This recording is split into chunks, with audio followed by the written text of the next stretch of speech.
নমস্কাৰ আপোনালোক সকলোকে পুনৰবাৰ স্বাগতম নাজমাই মছজিদ বন্ধুসকল পলকতে চামক আজি 9টা গুৰুত্বপূৰ্ণ খবৰ। প্ৰথমটো খবৰ, ৰাজ্যৰ চৰকাৰী কৰ্মচাৰীৰ বাবে ভাল খবৰ। 1% সুদত চৰকাৰী কৰ্মচাৰীয়ে লাভ কৰিব 30 লাখ টকা পৰ্যন্ত ঋণ। এই বৃহৎ ঘোষণা ৰাজ্য চৰকাৰৰ। ৰাজ্য চৰকাৰৰ কৰ্মচাৰীৰ বাবে ভাল খবৰ। 1% সুদত চৰকাৰী কৰ্মচাৰীয়ে লাভ কৰিব 30 লাখ টকালৈকে ঋণ। 2016-17 চনত এই ঋণৰ পৰিমাণ আছিল 15 লাখ টকা আৰু 15 লাখৰ পৰা এতিয়া 30 লাখলৈ বৃদ্ধি কৰিলে এই ঋণৰ পৰিমাণ। আপোন ঘৰ আঁচনিৰ অধীনত এই ঋণ লাভ কৰিব ৰাজ্যৰ চৰকাৰী কৰ্মচাৰীসকলে। ৰাজ্যিক কেবিনেট বৈঠকৰ অন্তত সংবাদমেল পাতি এই ঘোষণা ৰাজ্য চৰকাৰৰ কেবিনেট মন্ত্ৰী ৰণোজ পেগুৰ। পৰৱৰ্তী খবৰ, গুৱাহাটীত সংঘটিত হৈছে ৰাজ্য কঁপাই যোৱা ঘটনা।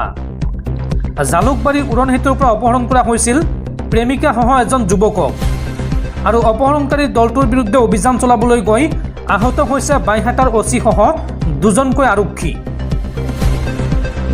গুৱাহাটী মহানগৰীত পুনৰ ভয়ংকৰ ঘটনা। অপহৰণকাৰীৰ বিৰুদ্ধে চলোৱা অভিযানত বাইহাটাৰ অচিসহ দুজন আৰক্ষী আহত। নিশা গুৱাহাটীৰ পৰা বহিৰ্ৰাজ্যৰ পৰ্যটকসহ অপহৰণ কৰিছিল এগৰাকী যুৱতীক। জালুকবাৰী উৰণ সেতুৰ পৰা অপহৰণ কৰা হৈছিল প্ৰেমিকাসহ এজন যুৱকক। 4জনীয়া এটা দুৰ্বৃত্তৰ দলে অপহৰণ কৰি পৰিয়ালৰ পৰা ধন দাবী কৰিছিল অপহৰণকাৰী দলটোৱে আৰু অপহৰণকাৰী দলটোক মান্দাকাটাৰ পথত ভেটা দিছিল বাইহাটা চাৰিআলি আৰক্ষীয়ে আৰু সেই সময়তে অচি সুমিত মাহাতক ৰাস্তাত পেলাই অচিৰ ওপৰেৰে গাড়ী চলাই পাৰ হৈ যায় অপহৰণকাৰী দলটো আৰু এই ঘটনাত মৃন্ময় হালৈ নামৰ এগৰাকী আৰক্ষী কনিষ্টবল আহত হৈছে আৰু এই ঘটনাৰ পিছতে শিঙাৰপাৰাত অপহৃত যুৱক যুৱতীক পেলাই উদাও হয় এই অপহৰণকাৰী দলটো আৰু লগতে পৰৱৰ্তী পৰ্যায়ত বা পৰৱৰ্তী সময়ত আৰক্ষীৰ আন এটা দলে গুৱাহাটীৰ বৰাগাঁৱৰ পৰা গ্ৰেপ্তাৰ কৰে এই দলটোৰ 3জনক।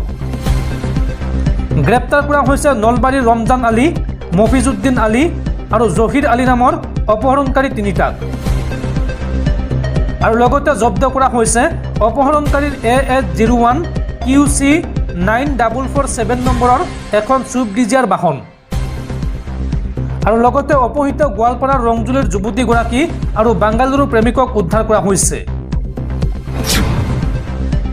পৰৱৰ্তী খবৰ, ৰাজ্যৰ লাখ লাখ ৰেচন কাৰ্ডৰ হিতাধিকাৰীলৈ ভাল খবৰ।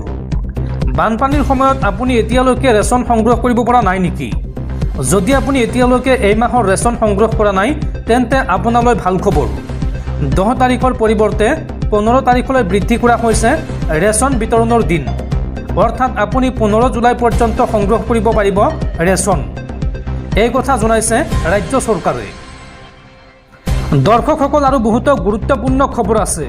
তাৰ আগতে আপোনাক জনাওঁ যে যদি আপুনি এতিয়ালৈকে এইটো ভিডিঅ'ত লাইক কৰা নাই তেন্তে এতিয়াই ভিডিঅ'টোত লাইক কৰি দিয়ক আৰু এনেকুৱা ধৰণৰ ভিডিঅ'সমূহ নিতৌ চাবলৈ চেনেলটো ছাবস্ক্ৰাইব কৰি কাষত থকা বেল আইকনটো প্ৰেছ কৰি ৰাখক। পৰৱৰ্তী খবৰ, ৰাজ্যৰ ক্ৰীড়াপ্ৰেমীলৈ ভাল খবৰ। জিম্বাবুৱেৰ বিৰুদ্ধে তৃতীয়খন মেচত স্থান নাপালে অসম সন্তান ৰিয়ান পৰাগে। মূল একাদশৰ পৰা বাদ পৰিল অসম সন্তান ৰিয়ান পৰাগ।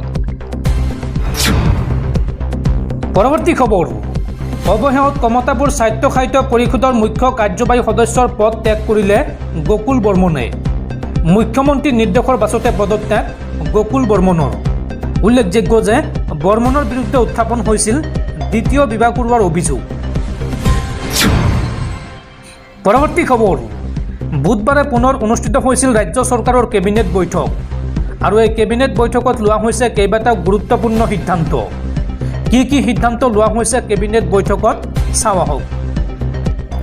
ৰাজ্যিক কেবিনেট বৈঠকৰ পাছত বুধবাৰে এখন সংবাদমেল সম্বোধন কৰে মন্ত্ৰী ৰণোজ পেগুৱে। ৰাজ্যৰ উন্নয়নৰ বাবে কেবিনেট বৈঠকত গ্ৰহণ কৰা সিদ্ধান্ত সন্দৰ্ভত সংবাদ মাধ্যমৰ আগত জনায় মন্ত্ৰীগৰাকীয়ে। ৰাজ্যিক কেবিনেট বৈঠকত কি সিদ্ধান্ত লোৱা হৈছে চাওঁ আহক। কৃষি বিপণন পৰিষদৰ নিয়মীয়া কৰ্মচাৰীক ভিয়াৰাজ দিয়াৰ সিদ্ধান্ত ৰাজ্যিক কেবিনেটৰ। 612 গৰাকী নিয়মীয়া কৰ্মচাৰীক ভিআৰএছ দিয়াৰ সিদ্ধান্ত চৰকাৰৰ আৰু ভিআৰএছৰ বাবে পাবলগীয়া ধনৰ তুলনাত 10% বেছিকৈ ধন দিব চৰকাৰে। 15 বছৰৰ বেছি কাম কৰা সকলে লাভ কৰিব 6 লাখ টকা। 45 দিনৰ ভিতৰত ভিআৰএছ প্ৰক্ৰিয়া সম্পূৰ্ণ কৰাৰ চেষ্টা কৰিব ৰাজ্য চৰকাৰে আৰু লগতে আপোন ঘৰৰ ঋণ 15 লাখ টকাৰ পৰা 30 লাখলৈ বৃদ্ধি আৰু এই ঋণৰ 1% সুদ আদায় দিব চৰকাৰে। ৰাজ্যিক চৰকাৰী কৰ্মচাৰীয়ে লাভ কৰিব এই সুবিধা। ৰাজ্য চৰকাৰৰ কেবিনেট বৈঠকত এইসমূহ সিদ্ধান্ত গ্ৰহণ কৰা হৈছে। লগতে মহিলা কৰ্মচাৰীৰ বাবে বিশেষ ছুটিৰ সিদ্ধান্ত ৰাজ্যিক কেবিনেটৰ। এবছৰতকৈ সৰু শিশু তুলি ল'লে সেই চৰকাৰী কৰ্মচাৰীয়ে পাব 180 দিনৰ ছুটি। লগতে 131 গৰাকী ঠিকাভিত্তিক কৰ্মীয়ে 10 বছৰৰ কম কাম কৰিলে পাব 5 লাখ টকা। 10 পৰা 15 বছৰলৈ কাম কৰা সকলে 5.50 লাখ টকা পাব ভিআৰএছৰ সময়ত। 15 বছৰৰ বেছি কাম কৰা সকলে পাব 6 লাখ টকা। এই সিদ্ধান্ত গ্ৰহণ কৰা হৈছে ৰাজ্যিক কেবিনেট বৈঠকত। লগতে 16 ফিক্স পে কৰ্মচাৰীও পাব ভিআৰএছৰ ধন আৰু 45 দিনৰ ভিতৰত ভিআৰএছ প্ৰক্ৰিয়া শেষ কৰাৰ চেষ্টা কৰা হ'ব।